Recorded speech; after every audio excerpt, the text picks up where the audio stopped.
just seeing the end of the season? I mean, you're disappointed and kind of shell-shocked that it's over. You pour so much into, every season, but coming off of last year, trying to defend and give ourselves a chance to keep advancing. It's a tough way for the season to end. Like you said, it's unfamiliar territory, but,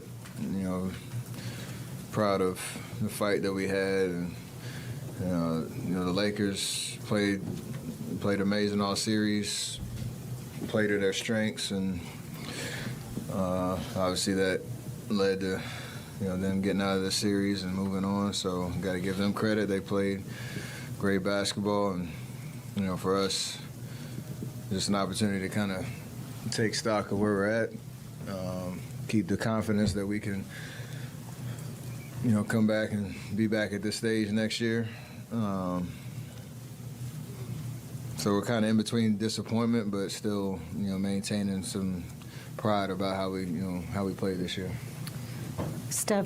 Steve said that he thought you guys were maxed out, and Draymond said he thought that you were maxed out.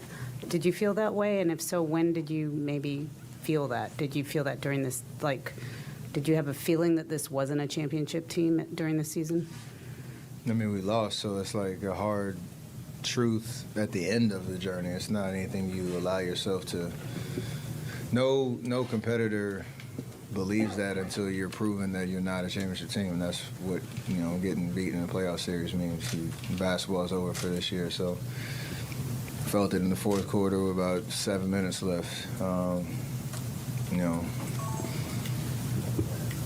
Just really never heard that from us before in terms of trying to make sense of losing a series like we did, unless it's been in a final. So got to accept it, move on, and try to be better next year. Yeah, I know it's still fresh, but how do you view bigger picture, the future, the decisions that need to be made this summer, and some of the Draymond, Bob, and some of the situations that need to be resolved? We'll all collectively kind of handle those in the right time. I think obviously start at the top and working down in terms of trying to put together the best team possible next year, making sure all the pieces fit, and understanding how we can retool to put ourselves in a position to be a legit championship contender, because for us that's all we're worried about, and that includes Bob, that includes DG, other decisions that we got to make. But at the end of the day, that'll settle itself over the course of the next couple of months. Steph, I know it didn't end the way that you wanted it to, but coming into this series, I think Draymond said something to the effect of, well, they have a GOAT, referring to LeBron James, and so do we, referring to you. And a lot of us weren't sure if we'd get to see this battle between you and LeBron again, going through it again, playing in these games again, the moment you all shared on the court. Can you just reflect on that, on this stage, on what this rivalry has sort of meant to basketball over the last couple of years? I mean, it's just a battle every time, and I know there are a lot of different narratives within each of the series that we've had, and different teams and teammates and all the above.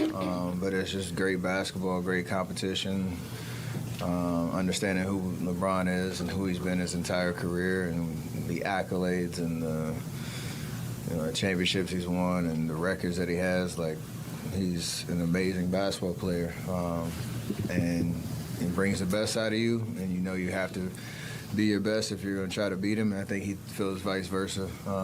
And so you love those experiences. Somebody's got to win, and it's part of the nature of what we're dealing with. But there's so much respect and, again, appreciation for the battles and the experiences and the back and forth, because it's basketball at the highest level, and that's all you can ask for. Ron, left-hand side. Steph, there's obviously been a lot of conversation over the years about you guys as an outside shooting, jump shooting team, and you've you and Clay have established yourself as two of the best, obviously, in history. The last few games weren't at your level, at your standards. How much of that was their defense? How do you sort of view the way the last few days went in terms of three-point shooting for you guys? It obviously wasn't great, but again, there's a lot of confidence in the ability to continue to shoot at a high level, and you might tweak some things and understand some learning lessons, especially like how Game 4 went, where shots that we wanted to take and make didn't go in, and whatever, you kind of live with that. But as you move forward, you make the necessary adjustments while maintaining the confidence that you can shoot the ball at an extremely high level. I think for us in this series, like, it was a battle of strengths, right? Like, they're an extremely big team, 80 in the paint, Bron flying around all over the place. They were trying to take away certain things, and it worked. We didn't have a change-up pitch to throw, in this series, which kind of what led to, the result. So it doesn't mean you stop shooting. It just means you figure out a different way to be impactful and, come back with the same mindset. Just a quick follow-up. How much did their size bother you shooting, do you think?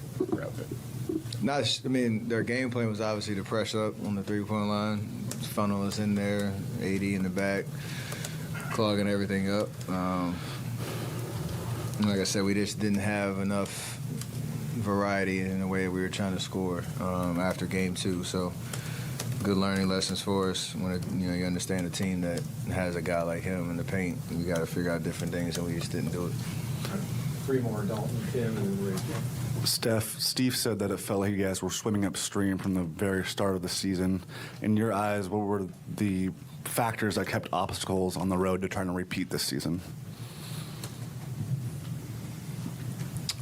You could probably fill in the blank there.